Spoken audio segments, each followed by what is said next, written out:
Far away, nestled deep among the mountains and dense forests, there was a village named Gampavampur. This village was not known for its peace or beauty, but for its mystery and fear. The weather was never normal. Fierce winds tore through the region day and night, shaking the village like a leaf in a storm. And on the nights of the new moon, the winds would grow so wild it felt as if an invisible storm had swallowed the entire village. Windows slammed open and shut without warning. Trees were uprooted from the ground. Thatched roofs would lift and vanish into the dark sky. Children were too scared to step outside, and even the elders lived with quiet dread. The villagers believed this terrifying force was no ordinary weather.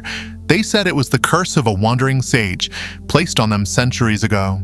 Since that day, peace had never returned to Gampavampur. In desperation, the villagers tried everything. They lit sacred fires. They offered sacrifices. They chanted mantras and performed rituals deep into the night. They prayed and made offerings to the forest spirits, but nothing changed. The winds came again and again and again. Years passed. The villagers began to grow tired. The world outside slowly forgot Gampavampur. Travelers stopped visiting. Roads to the village faded into the forest. The people stopped hoping. They simply endured. Then one day, a quiet whisper passed through the village. Gautam Buddha had arrived in a nearby kingdom. Hope flickered again. The elders gathered and spoke in hushed tones.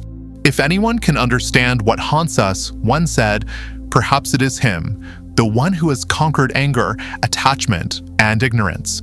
So, for brave villagers set off, climbing steep trails and crossing dense jungle. After days of travel, they finally reached Buddha.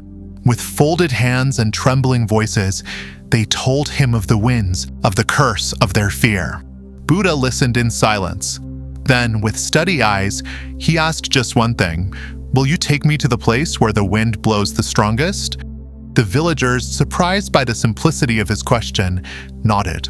And the very next morning, Buddha set off toward Gampavampur with a few of his disciples. The journey was rough, narrow mountain paths, sharp stones, leaning trees swaying violently in the wind. But Buddha walked with the calm of still water. No fear, no urgency. It felt as if the wild winds themselves hesitated in his presence. As they entered the village, the storm roared like never before. Doors slammed shut. Windows were bolted.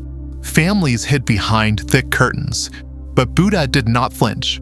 He walked straight into the center of the village, an open field, and gently sat on the bare earth, legs crossed, back straight.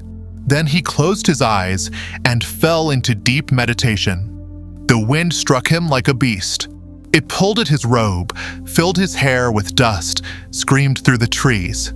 But Buddha remained unmoved, completely still, like a stone statue planted in the middle of the chaos.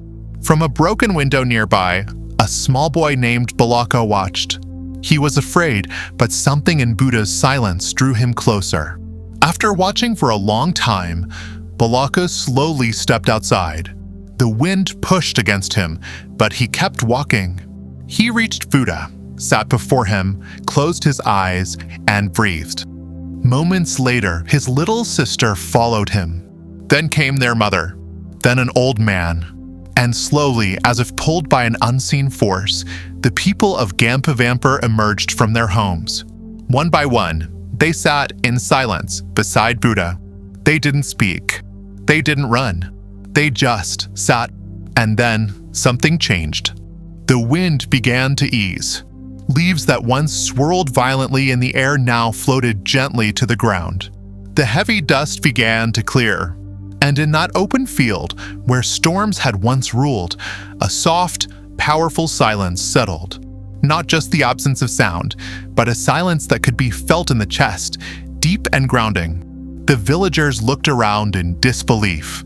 But more than what they saw outside, they noticed a stillness within, something that had not stirred in years. A sense of calm, a long-forgotten peace. Buddha slowly opened his eyes and smiled. A young man, unable to contain his wonder, leaned forward and asked, "Did you stop the wind?" Buddha turned to him, eyes kind, voice gentle, and replied, "No, I didn't stop it. I listened to it." Then, after a pause, he added softly, "What we cannot control, if we feel it fully, with complete awareness, it begins to transform us.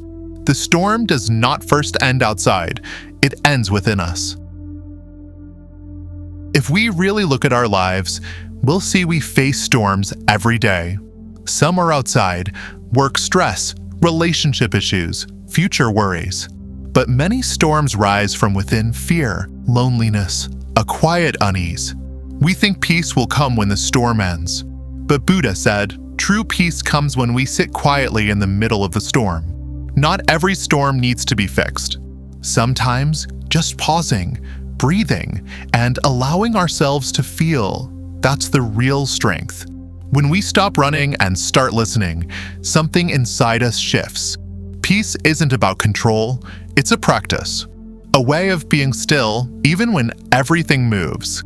Because the loudest storms don't begin outside, they begin within. And that's exactly where they end too.